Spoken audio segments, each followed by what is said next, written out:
ये कहानी सिर्फ एक औरत की संघर्ष की कहानी नहीं है, बल्कि उन तमाम इंसानों की खामोश चीख है जो हर दिन जीते हैं, हर दिन मरते हैं और फिर भी मुस्कुराने की हिम्मत रखते हैं। कस्बे की वो गली दिन के उजाले में भी उदास दिखाई देती थी। टूटी सड़क, बहते नाले और दीवारों पर पड़ी नमी ऐसे लगती थी जैसे वक्त यहाँ रुककर सिसकियां लेता हो। इसी गली के आखिरी सिरे पर रेलवे फाटक के करीब एक पुरानी लकड़ी की रेड़ी खड़ी रहती थी। इस रेड़ी के साथ एक औरत जुड़ी हुई थी, या यूं कहिए कि उस औरत की पूरी जिंदगी इस रेड़ी में समट गई थी। उसका नाम सावित्री था। सावित्री जब सुबह घर से निकलती तो दिल में एक अनजानी सी घबराहट होती। न जाने आज कितने ग्राहक आएंगे, न जाने आज बच्चों के लिए दूध खरीद पाएगी या नहीं, मगर उसके कदम कभी नहीं लड़खड़ाते थे। उसने बहुत पहले सीख लिया था कि कमज़ोर पड़ना उसके बच्चों को कमज़ोर कर देगा। वो बाल बांधती, दुपट्टा संभालती और खामोशी से अपनी रेड़ी की तरफ चल पड़ती। उसके शौहर की मौत को कई साल गुजर गए थे, मगर वो दिन उसके दिल में आज भी जिंदा था। एक लम्हा था जब जिंदगी मामूल पर थी और अगले लम्हे सब कुछ खत्म। हादसे की खबर, लोगों की सुसबुसाहट, बच्चों के सहमे हुए चेहरे, ये सब उसकी रूह पर हमेशा के लिए नक्श हो चुका था। वो रोना चाहती थी, चीखना चाहती थी, मगर गुर्बत ने उसे खामोश रहना सिखा दिया था। रातों को जब राजू और पूजा सो जाते, सावित्री छत को तकते हुए सोचती कि क्या उसकी ज़िंदगी बस इसी तक सीमित है। फिर वो खुद को संभाल लेती। वो जानती थी कि ये ज़िंदगी सिर्फ उसकी नहीं, उसके बच्चों की भी अमानत है। जिस दिन उसने पहली बार गोभी मंचूरियन बनाने का फैसला किया, उसके हाथ काँप रहे थे। कढ़ाई में तेल गरम हुआ, गोभी के टुकड़े उसमें गिरे और खुशबू चारों ओर फैल गई। वो खुशबू उसके लिए महज खाने की नहीं थी, वो उम्मीद की खुशबू थी। पहला गाहक आया, फिर दूसरा।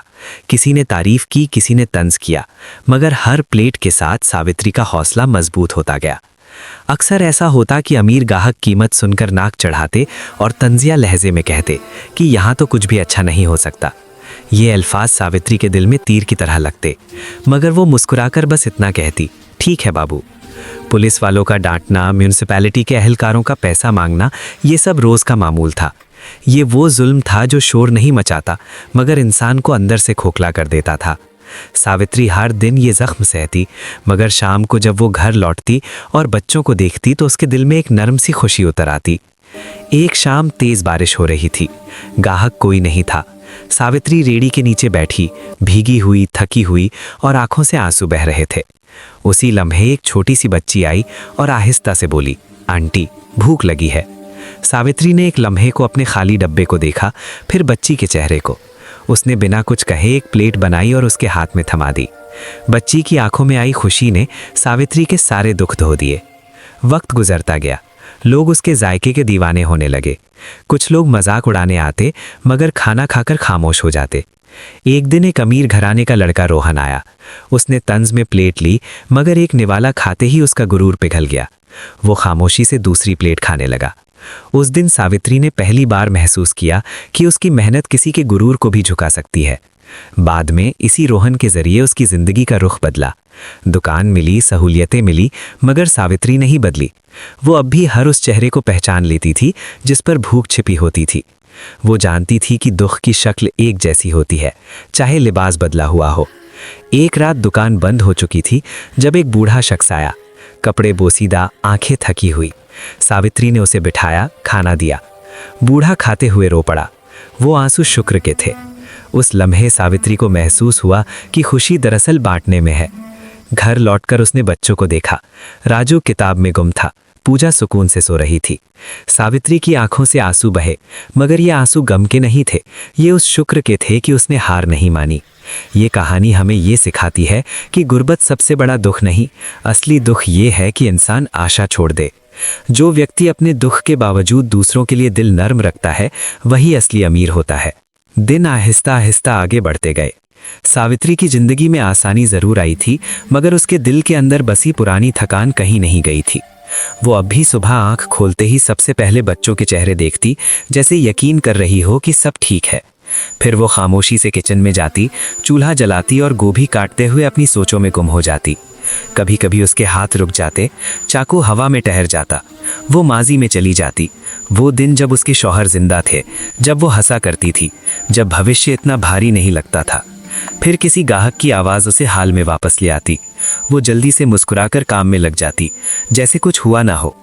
दुकान पर आने वाले लोग अब सिर्फ ग्राहक नहीं थे, वो कहानियां लेकर आते थे। कोई अपनी नौकरी का दुख सुनाता, कोई घर के झगड़ों का। सावित्री कम बोलती, ज्यादा सुनती थी, शायद इसलिए क्योंकि उसने सीख लिया था कि इंसान को सबसे ज्यादा जिस चीज की जरूरत होती है वो सुने जाने की होती है। एक दिन राजू स्कूल से उदास लौटा, उसकी आंखें झुकी हुई थी। सावित्री ने कुछ नहीं पूछा, बस उसके सामने खाना रख दिया। कुछ देर बाद राजू खुद बोल पड़ा। उसके दोस्त ने उसका मजाक उड़ाया था, गरीब होने का, माँ के रेड़ी वाले होने का। राजू की आवाज कांप रही थी। सावित्री ने उसे अपने पास बिठाया, उसके बाल सहलाए और आहिस्ता से कहा, बेटा, शर्म मेहनत पर नहीं आती, शर्म तब आती है जब इंसान किसी का दिल दुखाए। उस रात राजू देर तक जागता रहा, मगर उसकी आंखों में पहली बार कोई नया अज़्म था। पूजा भी बदल रही थी, किताबें उसकी दुनिया बन चुकी थी। वो सावित्री से कहानियां पूछती, लफ्ज़ों के मतलब पूछती। सावित्री अक्सर जवाब नहीं जानती, मगर वो झूठ नहीं बोलती। वो कहती, मुझे नहीं मालूम, मगर हम सीख लेंगे। यही सच्चाई पूजा के दिल में एतमाद बनकर बैठ गई। एक दिन दुकान पर एक औरत आई।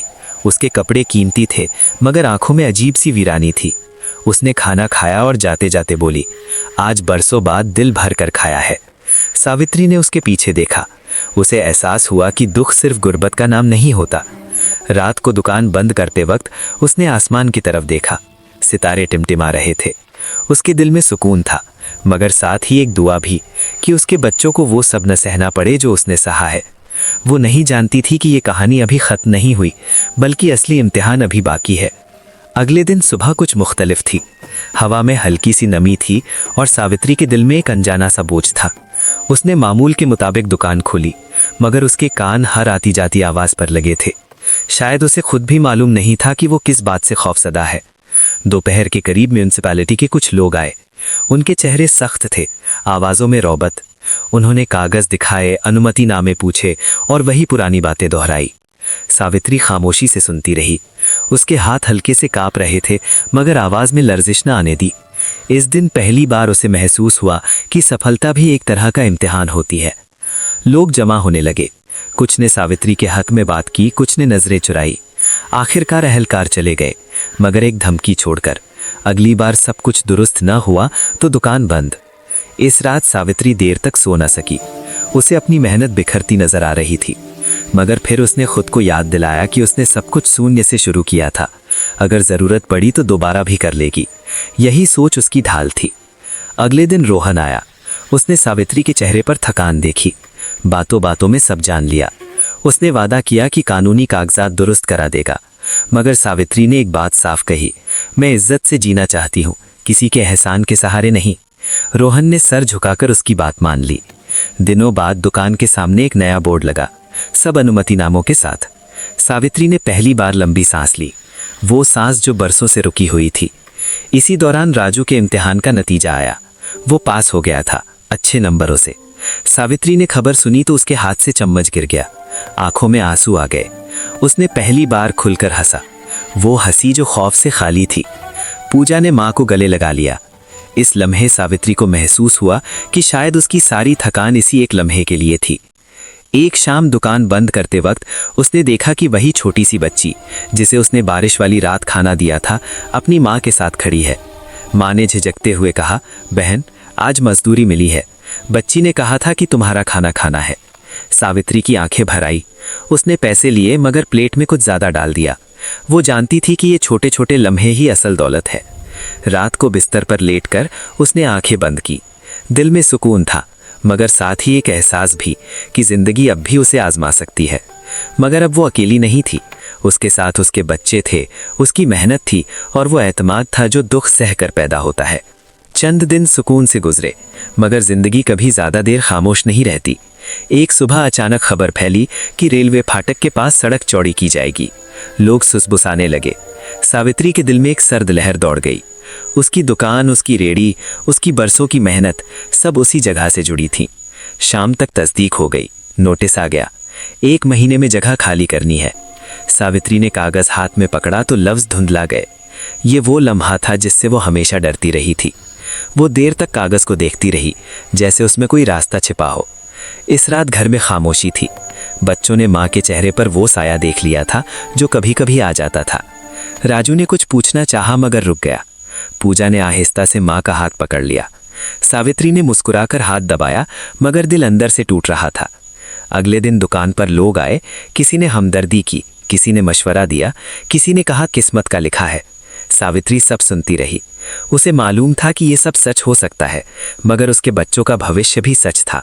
वो हार मानने के बारे में सोच भी नहीं सकती थी। रोहन ने नई जगह ढूंढने की बात की, मगर वो जगह उस गली जैसी नहीं थी। सावित्री जानती थी कि सिर्फ दीवारें नहीं बदलती, ग्राहकों का भरोसा भी बदल जाता है। फिर भी उसने खुद को संभाला। उसने कागजात जमा किए, दफ्तर के चक्कर लगाए, लाइनों में खड़ी रही। हर दरवाजे पर या तो ताखीर थी या खामोशी। एक दिन दफ्तर के बाहर एक बुजुर्ग मिलावनी ने आहिस्ता से कहा, बहन हिम्मत न हारना, कभी कभी रास्ता देर से खुलता है। ये अल्फाज सावित्री के लिए सहारा बन गए।